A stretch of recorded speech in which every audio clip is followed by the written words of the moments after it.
We're back on Frontline USA, coming to you this week from Baltimore, a city on the front lines of the politics of race in America. Now, that issue has received more play in this election campaign than any other in memory. And of course, here in North America, it all comes to us through a mainstream media which is overwhelmingly white. On Election Post this week, Barack Obama, his firebrand pastor, his landmark speech on race, and how it was all covered. Here's Richard Gisbert.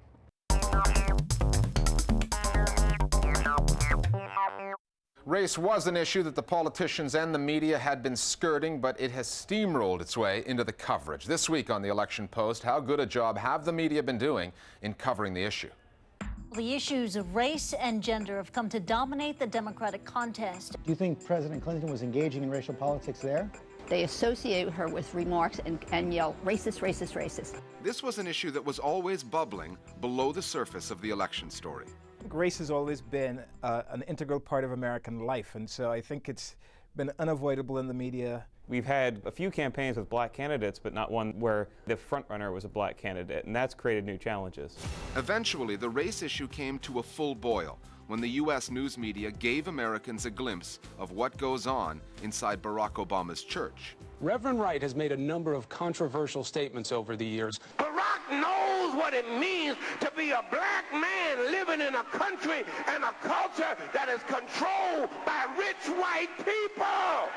Hillary can never know that. A largely white and relatively affluent United States press corps didn't really have the background to understand the level of anger in the black community. So I think they were genuinely shocked when they saw video clips of Reverend Wright saying things that are not uncommon in the African American community. The controversial remarks from Barack Obama's former pastor. Boy, you know, the Reverend Jeremiah Wright has come under fire for saying the United States is racist. I think what you saw in the media was people who didn't understand that, who couldn't put that in context, and instead you saw reports of racist, anti-American, inflammatory comments from Barack Obama's pastor. But in a historical context, I think the media was not in a position to address that simply because they didn't have that context to give. So the candidate challenged the news media, particularly television, with its tight time frames and penchant for conflict-driven coverage, to deal with the complex issue of race in a different way. We can tackle race only as spectacle, as we did in the O.J. trial, or in the wake of tragedy, as we did in the aftermath of Katrina, or as fodder for the nightly news, or at this moment, in this election, we can come together and say, not this time. Obama's speech mesmerized some parts of the U.S. news media.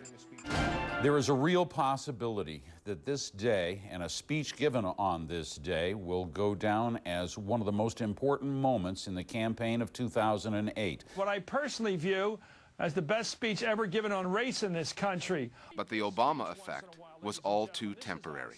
The second day story about this speech, it was about the way he compared his pastor's extremist comments about whites to the way his grandmother, who's white, had used a couple racial slurs in his presence. I can no more disown him than I can disown my white grandmother.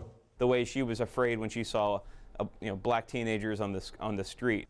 And who on more than one occasion has uttered racial or ethnic stereotypes that made me cringe.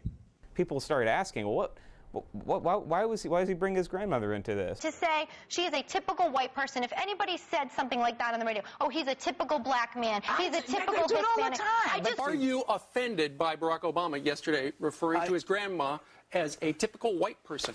And that led to an extraordinary exchange on Fox News' morning show, when the anchor of another Fox broadcast came on to criticize his own colleagues for their coverage of the race issue. It seems to me that 2 hours of Obama bashing on this typical white person remark is somewhat excessive, and frankly, I think you're somewhat distorting what Obama had to say. So have the U.S. news media raised their game and met the challenge issued by the man who could become America's first black president?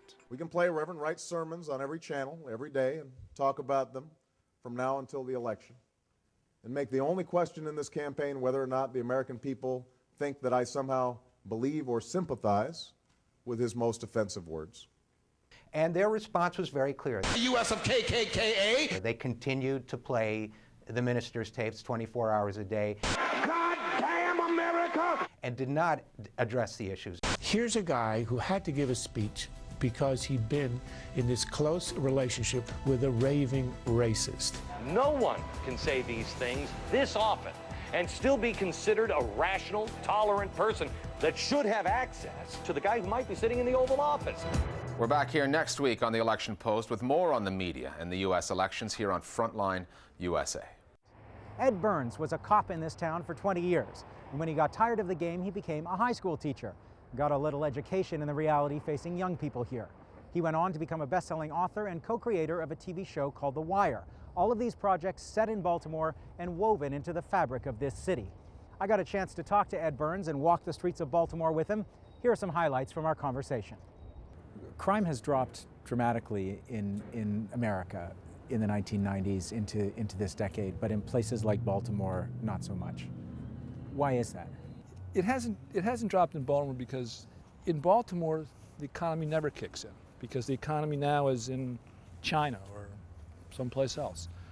So there's no opportunity, and the only world that's open to you in Baltimore is the drug world, and you're either a player or a user or you're on the edge, and that doesn't give you a whole lot of hope.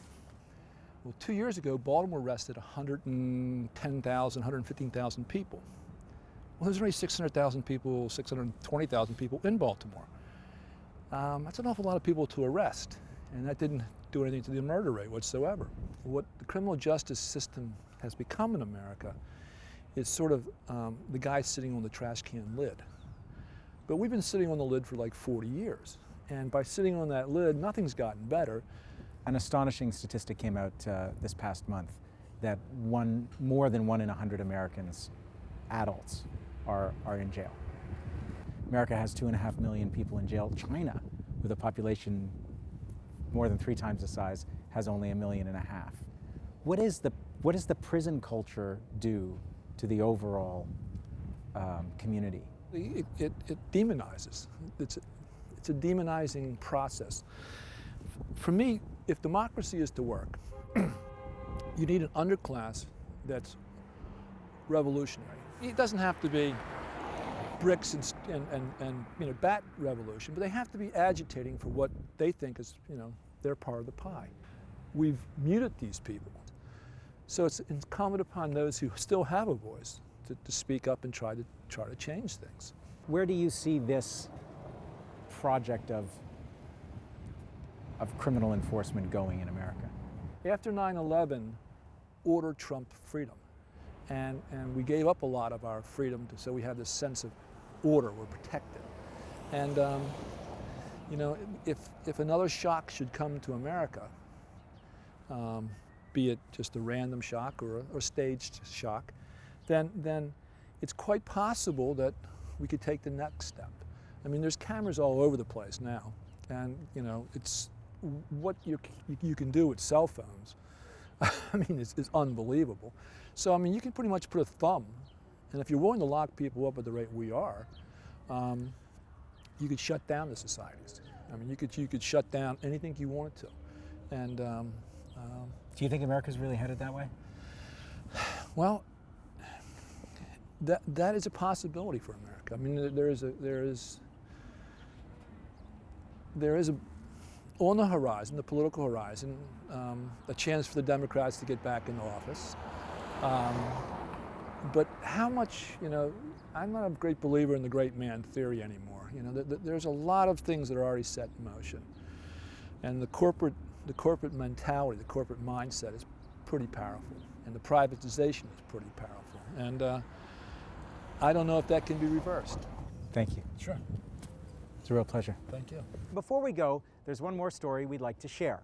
The setting, a park in downtown Baltimore slated for sale and gentrification.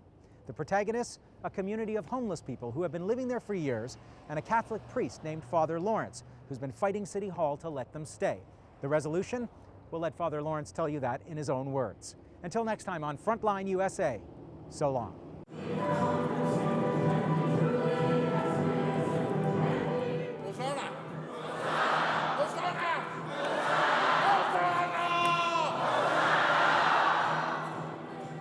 I'm Father Dick Lawrence, pastor of St. Vincent de Paul Church in Baltimore, lifelong Baltimore resident, 5-generation family, so I've seen a fair amount of what's going on around here.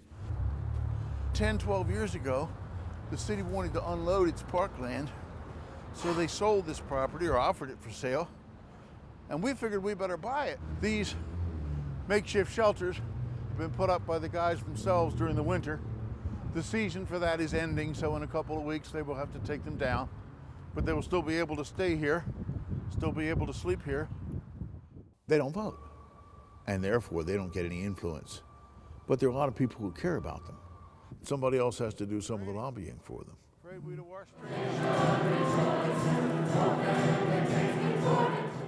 This is so close to the bedrock principles of Christianity, Islam, Judaism, all the great monotheistic faiths. Saying, if you are not merciful and compassionate, what right do you have to talk about a merciful and compassionate God? So I can't run guys out of this park. If the mayor puts me in jail, I won't do that. The city itself, as opposed to the whole metropolitan area, is dying and rising at the same time. Yeah, we do have a violence problem, but 75–80% of it is inside the narcotics industry. There's an awful lot of money in narcotics. And we don't have organized crime in Baltimore. What we've got is thoroughly disorganized crime, which means every little gang of toughs, stakes out its own little corner and then starts killing anybody who comes there. Well, that builds a culture of violence. And you got all these teenagers running around packing heat. If we got the guns off the streets, if we got the drugs off the streets, I think the gangs would probably go away by themselves. But oh no, can't do that. People have a right to their guns.